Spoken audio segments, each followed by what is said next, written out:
is used 7 times in singular and 5 times in plural in Quran Kareem. And remember that Abraham was tried by his Lord with certain commands, which he fulfilled. He said, I will make you an imam to the nations. He pleaded, also imam from my offspring. He answered, but my promise is not within the reach of evildoers. Surah Baqarah, ayat 124. The above ayah Mubarak clearly states that imamat is a divine privilege given by only Allah to only the chosen one. It is also clear that the leadership that follows the rules of Allah are a privilege extended to Masoom, and no Ghair Masoom should claim to have that privilege. The Imam is a channel for Allah's grace, irrespective of whether or not they were chosen to rule and lead the Islamic society. Imamat and Khilafat are inseparable in just the same way that the governmental function of the Messenger of God cannot be separated from his prophetic office. Spiritual Islam and political Islam are 2 parts of one whole. Unfortunately, when we look at the leadership in the West today, it is everything but followers of the laws of Allah. It's a vivid demonstration of power, struggle, tyranny, dictatorship, enriching the rich and weakening the weak. Spirituality is unfound in today's politics. In fact, Western leaders are debating today whether prayer should be a part of a school day opening. Today, we are here to talk about such an imam no one from this universe can claim to encompass, engulf, recognize, or understand the attributes of Imam Ali except Imam Mahdi alayhi salam.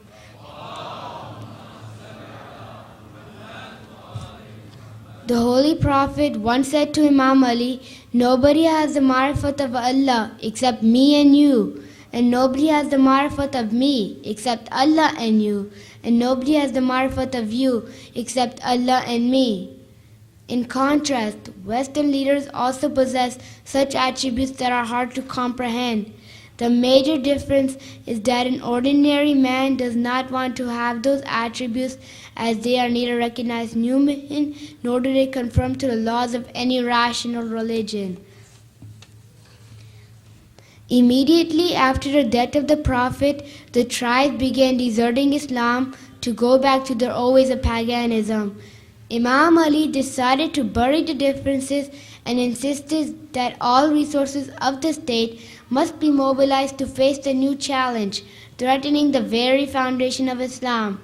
Being the successor of the Prophet and trustee of his knowledge and wisdom, Imam Ali later on took the reins of the government to re-establish the golden era which existed in the days of the Prophet. West, on the other hand, always talk about their worldly heroes and claim to follow their footsteps, especially during the election campaigns. But as we have witnessed by and by, they tend to do just the opposite of the moral, ethical, and social values that they claim to follow. Anyone studying Islamic history may be asking himself if Imam Ali was successful in politics. No one can say that Imam Ali did not know politics. According to a widely narrated tradition, the Holy Prophet said, "The best judge among you is Ali." Whenever the Muslim community got into trouble after the demise of the Prophet, it was Imam Ali who was consulted to save the day through his wise rulings and counsel. Imam Ali laid the foundation of a just government. According to the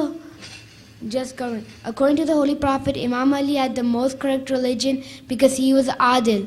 George Jordek, a Lebanese historian, in his book The Voice of Human Justice, says that Imam Ali was martyred because he was strict on his adalat, and that is so much true. People were not ready to tolerate and digest the height of adalat that Imam Ali envisioned. Instead, wanted special favors.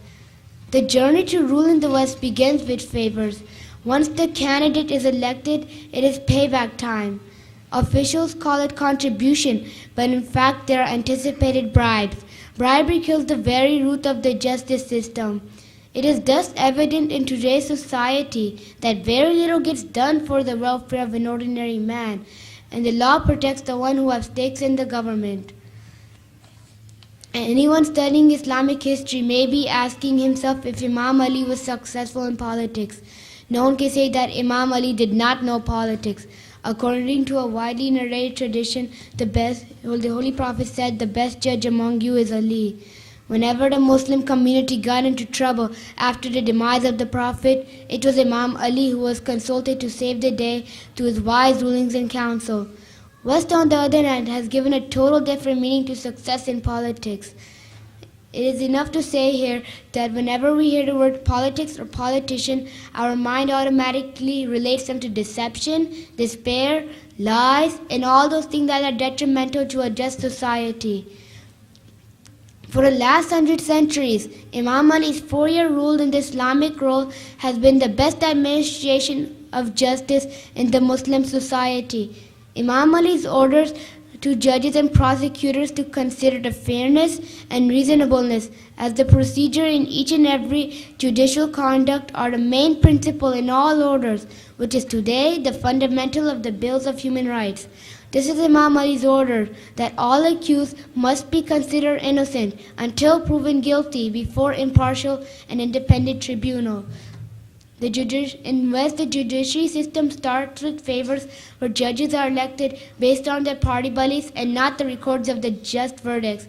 Even though the West is a bit advocate of the same notion of innocent till proven guilty, it has given powers to the lawyers who have made the judiciary system a cruel game. Wrongdoers are not getting punishment for decades, while many innocents who are proven innocent decades later, it has given powers to the lawyers who have made the judiciary system a cruel game. Wrongdoers are not getting punishment for decades, while many innocents who are sentenced are proven innocent decades later with a scientific DNA evidence. Imam Ali was keen on seeing economic justice dominating all aspects of life. For this purpose, he laid a plan to monitor the market in respect to buying, selling, and the quality of goods offered for sale, so as to prevent shortfalls, price fluctuation, and cheating. He used to stop at each market and call out to the merchants to exercise integrity and avoid making corruption on earth.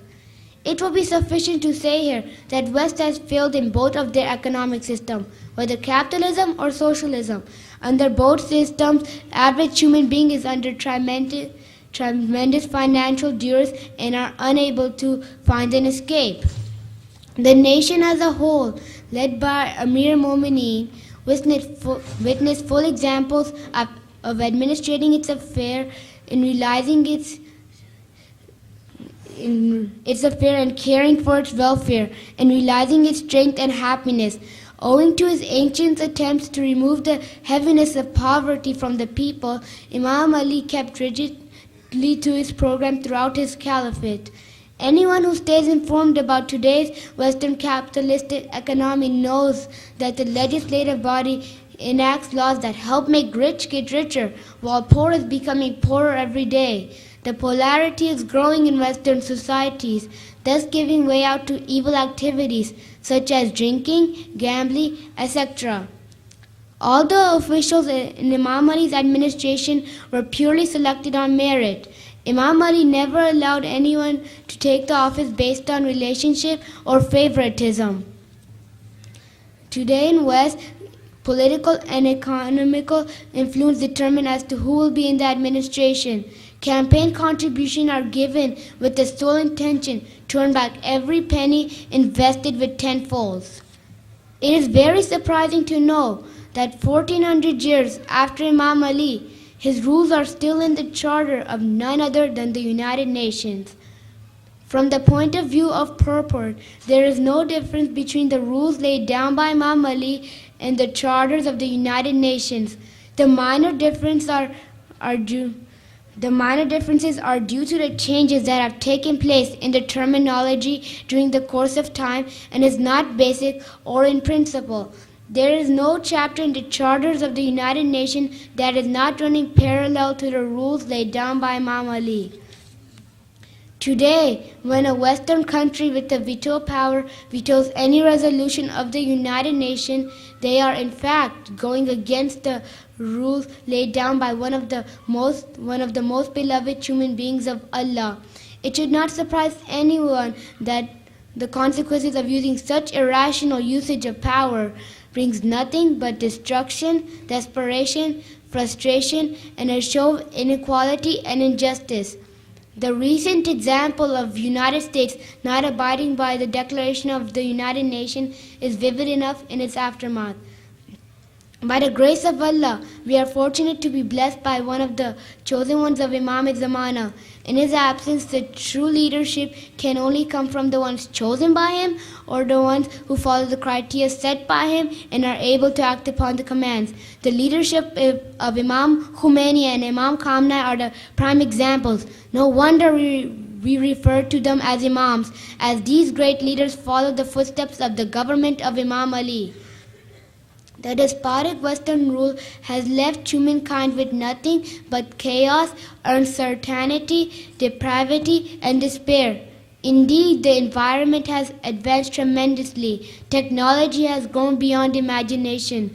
But the very core of humanity is missing from today's Western society. Make no mistake, Western leaders know that Islamic society is the best. The new law of hijab in school in France is an example of Western fear. They know that hijab is an open invitation to Islam, and Islam is the death of any unjust rule. May Allah give us the courage and faith to follow the footsteps of Imam Ali as the journey ends up as the destination guarantees to be heaven, and spares from the evils of Western influence as this journey ends up in the darkness of hell. Salawat.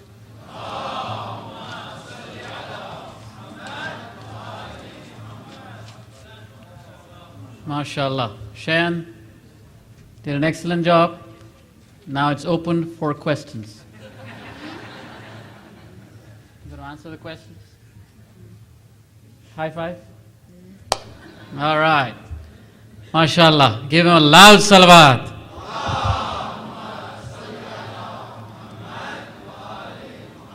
His memory was unremarkable. I just couldn't believe the words he was using and the way he was presenting it. He may be Maulana rather than the president of the Moment Center, you never know.